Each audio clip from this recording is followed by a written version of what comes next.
The average 58-year-old in America has $244,750 saved for retirement. That's the Vanguard number. That's what comes up when you Google it. And if you're somewhere in your 40s watching this and thinking, okay, 250,000 is the benchmark I need to hit by my late 50s, I need to stop you right there, because that number is about as honest as a fuel gauge that's been stuck on 3/4 for the last 6 months. The real number, the median, the one that actually represents the typical American, not the statistical outliers pulling the average upward, is $87,571. And then there's the third number, the one that almost never makes it into the headline. 28% of Americans between 55 and 64 have zero retirement savings. Not close to zero. Exactly zero. So, today I'm going to give you all three numbers, show you the specific mechanical reasons the gap happened, run the actual math on what closing it costs, and explain why the system is built in a way that makes it very easy to feel like you fans, when you categorically are not. Because the most dangerous number in personal finance right now is not the one that's too small. It's the inflated average that's making everyone feel falsely comfortable. Here is the thing. I've spent years reading the boring documents, Federal Reserve Survey of Consumer Finances, Vanguard How America Saves annual reports, Bureau of Labor Statistics, Consumer Expenditure Surveys. Not for fun. Well, maybe a little for fun, but mostly because the gap between what the financial industry presents and what the data actually says is where all the real decisions live. And the data on 58-year-olds right now is genuinely unsettling in a way that matters to you, even if you're nowhere near 58. Because the math that put today's 58-year-olds in this position is the exact same math operating on you today, right now, with a different time horizon attached to it. I'm going to anchor this entire video around one metaphor. I want you to hold on to it from here to the end. Broken fuel gauge. Most people think they know how much gas is in their retirement tank. Most of them are wrong. Not because they're bad at math, but because the gauge itself is broken in about 4 different ways at the same time. I'm going to show you exactly how each one of those breaks works, what it costs you in real dollars, and what actually fixes it, versus what makes you feel better without fixing anything at all. Now, before I get into those 4 breaks, in a few minutes, I'm going to show you something about the way this retirement gap actually formed that flips the conventional blame narrative completely upside down. But first, let's sit with the number for a moment, because the implications haven't fully landed yet. The median 58-year-old has $87,000 saved. They are 7 years from the traditional retirement age of 65. Using the 4% rule, standard financial planning benchmark for sustainable retirement withdrawals, developed from the Trinity study and widely accepted among researchers, $87,000 generates approximately $3,480 per year in income. Per year. You cannot retire on $3,480 a year. That's a bad month in most mid-size American cities. Now, they'll also have Social Security. The average Social Security benefit in 2025 is approximately $1,976 per month. That's around $23,712 a year. Add that to the savings income, and the median 58-year-old is looking at about $27,200 a year in retirement income. While the Bureau of Labor Statistics reports that the average retiree household spends between $52,000 and $57,000 per year. The gap, what they need, minus what they have, runs somewhere between $25,000 and $30,000 annually, every year, or potentially 25 or 30 years in retirement. That is not a shortfall. That is a structural collapse of the entire retirement plan. And this is precisely where the fuel gauge metaphor earns its keep. Most people look at their 401k balance, see a number with 5 or 6 figures, and feel okay. The gauge reads enough. The gauge is measuring the size of the tank. It is not telling you how far you actually need to go, how bad the traffic is, or that 3 of your tires are slowly going flat while you drive. The tank is lower than the gauge says. Keep that phrase in your head. I want to introduce someone to you before I go further. His name is Dave. Dave is not a real person. He's a composite I built from Federal Reserve data,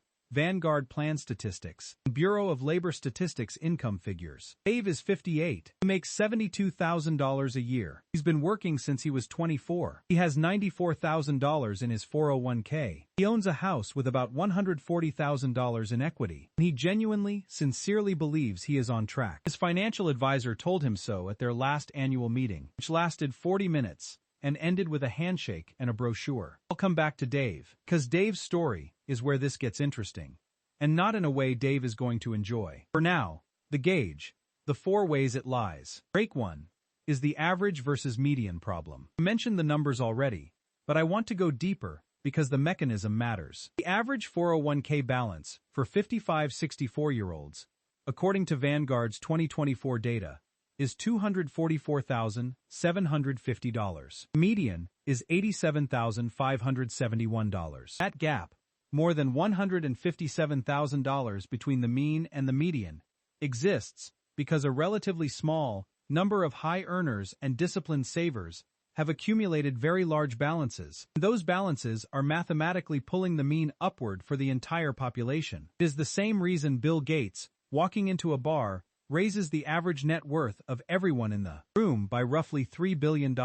Mean is not the typical experience. Median is. When you look at the median, the picture is dramatically uncomfortably different. By the way, hit subscribe if you like this kind of content, because otherwise, YouTube's my videos algorithm may never show you my videos again. And trust me, you want to be here for what comes in the next few minutes. Break 2 is the 0% club. About 28% of Americans aged 55 to 64 have no retirement savings whatsoever. Here's the part the industry conveniently skips. When companies like Vanguard, Fidelity, or Schwab publish retirement balance statistics, they're only counting their own customers, people who actually have accounts at their firms. They cannot measure the people who never showed up. So, every industry published statistic on average retirement savings is systematically biased toward people who already opted in. It's like measuring the average marathon finishing time, only timing the runners who crossed the finish line. Data is real. The sample is not representative. The headline numbers you see in every retirement article are built on this invisible selection bias. Someone in an HR office somewhere is reading that number right now and feeling good about the retirement plan they offer. Gauge says healthy participation. Gauge is lying. Break 3 is the home equity illusion. This one quietly destroys more retirement math than almost anything else, and it's particularly dangerous for Dave. Dave has $140,000 in his house,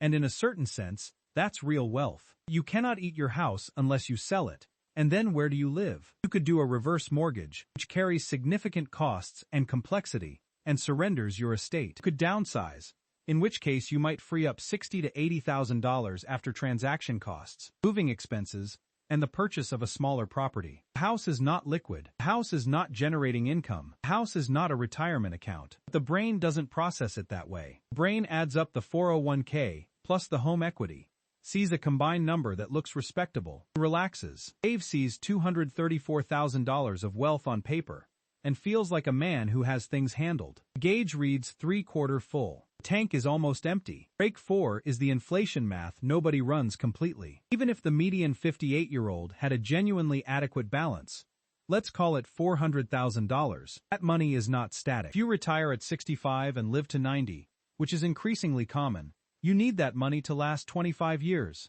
Inflation at 3% annually over 25 years cuts your purchasing power approximately in half. The $52,000 a year you need today becomes roughly $108,000 per year in nominal terms by the time you've been retired for 25 years. The same tank of gas takes you half the distance in year 20 that it does in year 1. And almost no one runs this part of the calculation. They look at the balance, apply a withdrawal rate, and feel fine. They do not account for the fact that the value of each dollar they withdraw shrinks every single year. The gauge doesn't show you this.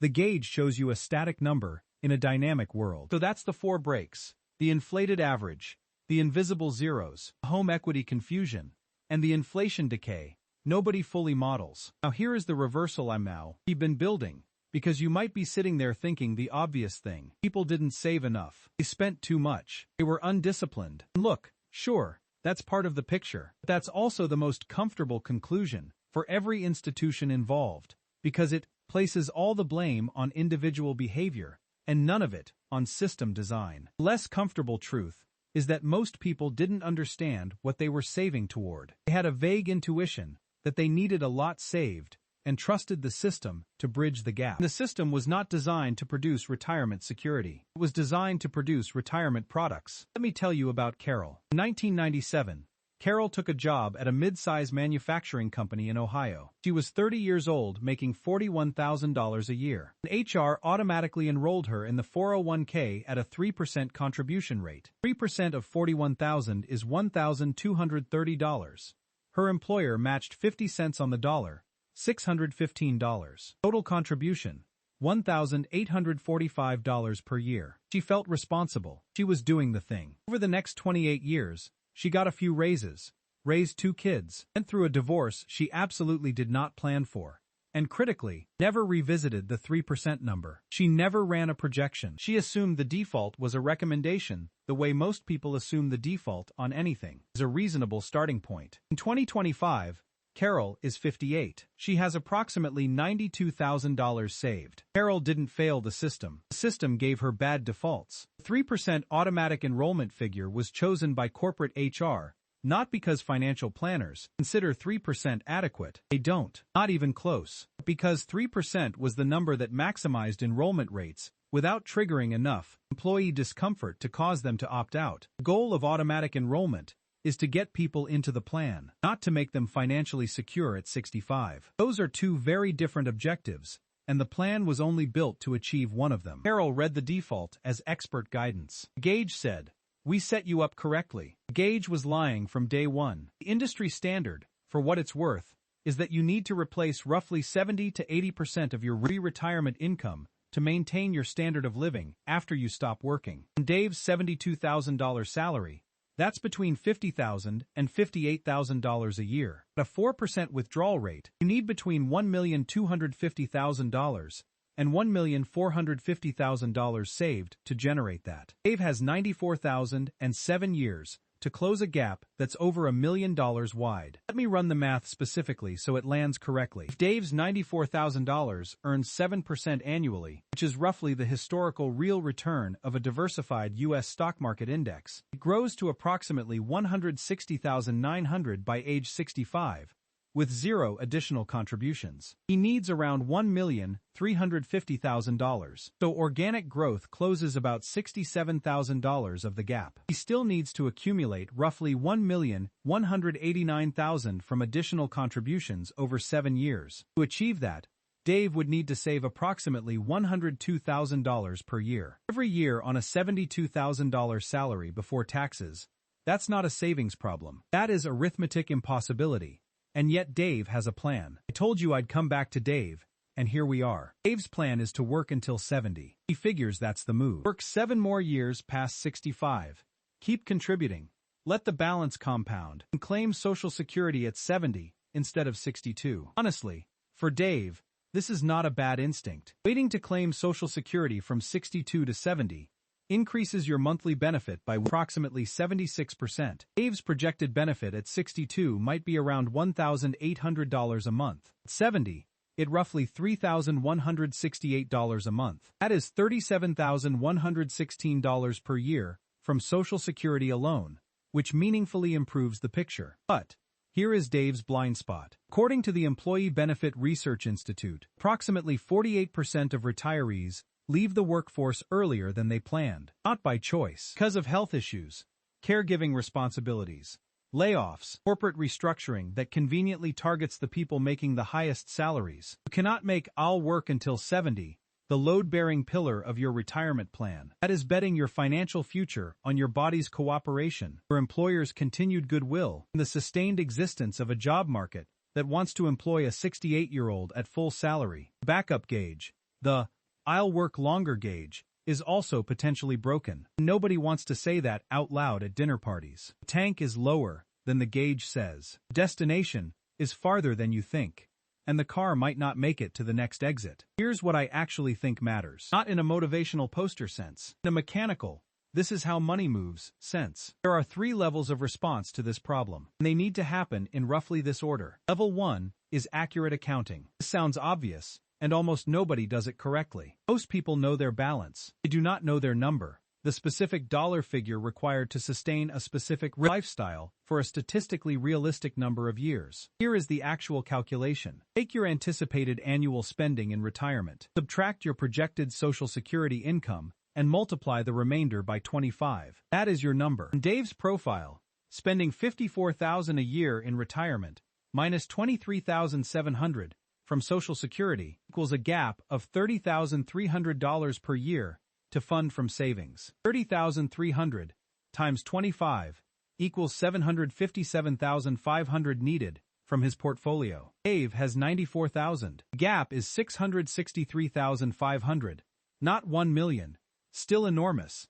Still nearly impossible in 7 years. But at least now it's a number, not a vague dread. You cannot close a gap you have not measured. There's a particular kind of financial advisor, the kind that gets paid on commission by the products they recommend, who has a structural incentive to keep this calculation slightly vague. Specific numbers produce specific panic. Specific panic produces rash decisions, clients shopping around, difficult conversations. Slightly hazy, you're doing okay, let's stay the course.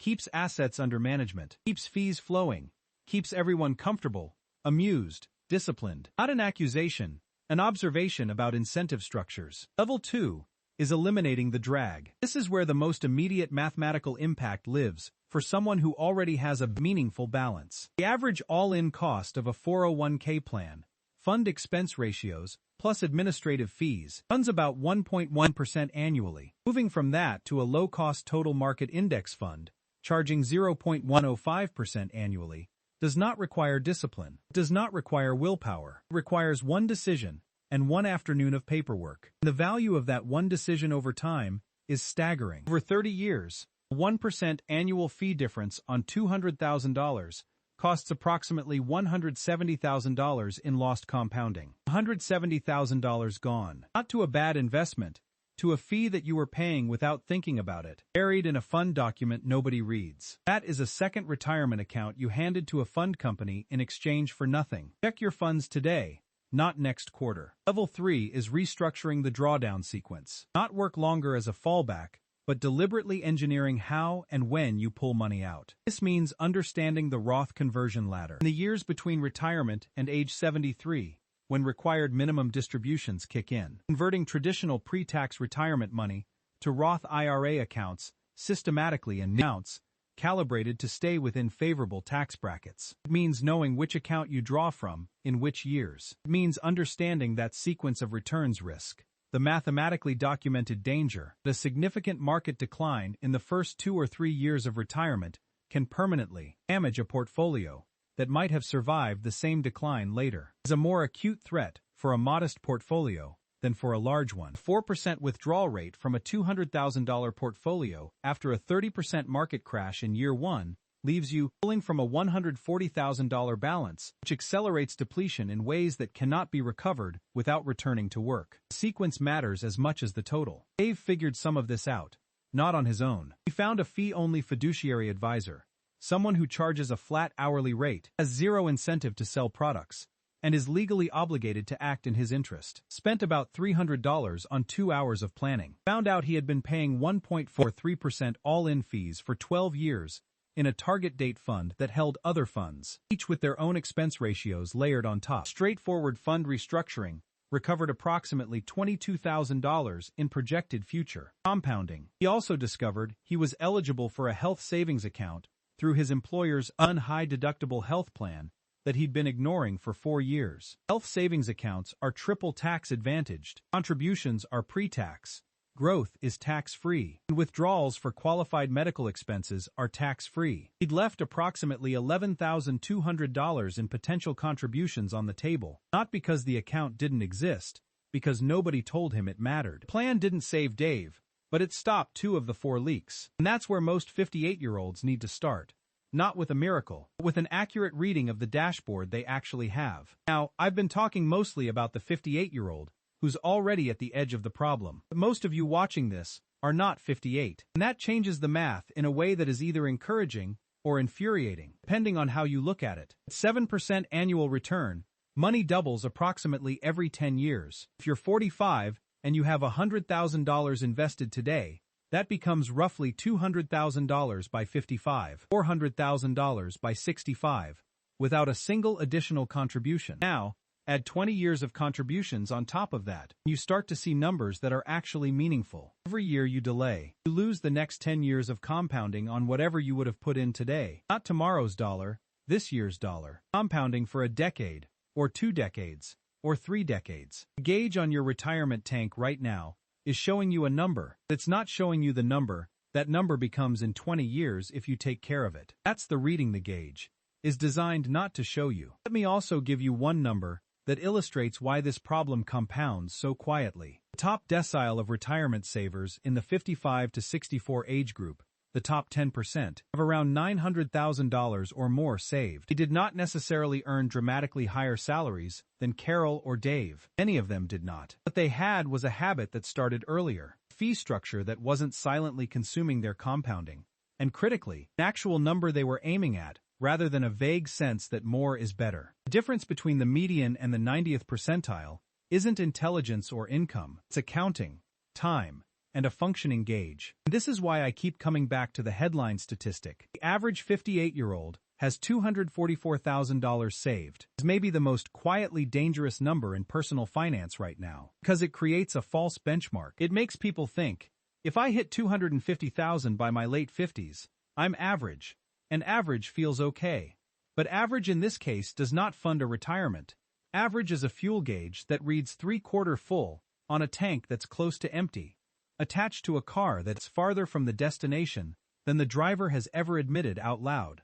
There's a guy in Florida, not Dave, different composite, who retired at 62 with $180,000, in the sincere belief that between that and Social Security, he was covered. He spent the first 2 years of retirement spending normally, traveling once, buying a new truck he'd always wanted. By year 3, the truck payment and the inflation on groceries and the healthcare costs he had, not modeled carefully, had put him at a withdrawal rate closer to 7% than 4%. Math on 7% is not survivable over a 25-year retirement. It runs out in about 14 years. He's 65 now. He went back to work part-time, not because he wanted to, because the gauge told him he had enough gas, and he believed it. The gauge is the problem, not the driver. 3 practical things that actually move the needle here, calibrated specifically to this situation, and not the generic max out your 401k advice you've already heard 100 times. First, calculate your actual number using the formula I gave you. Annual spending gap times 25. And then look at your current balance honestly. Not your balance plus home equity. Not your balance plus whatever my pension might be. Your liquid retirement account balance. The gap between those two numbers is your dashboard reading. It may be unpleasant. Read it anyway. A broken gauge that you ignore is worse than a broken gauge you know about. Second, spend 1 hour in your 401k plan's fund menu and look up the expense ratios on every fund you're currently holding. Add them up. If your total annual cost is above 0.5%, you are almost certainly in the wrong funds, and you are almost certainly losing compounding. You will never get back. Money is not going to a bad investment, it's going to a fee, which is worse because at least a bad investment had upside potential. Third, if you are within 15 years of retirement, model 2 scenarios explicitly. One where you retire on schedule, and one where you retire 3 years earlier than you planned, due to circumstances outside your control. Run both sets of numbers. If scenario 2 is catastrophic, that's a risk you are currently carrying that you have not priced. That's not pessimism. That's the 48% of retirees who didn't you get to choose their retirement date, telling you something worth listening to. Lazy investing built more fortune than crypto memes. And the most expensive financial mistake most people make isn't picking the wrong stock. It's trusting a gauge they never bothered to calibrate.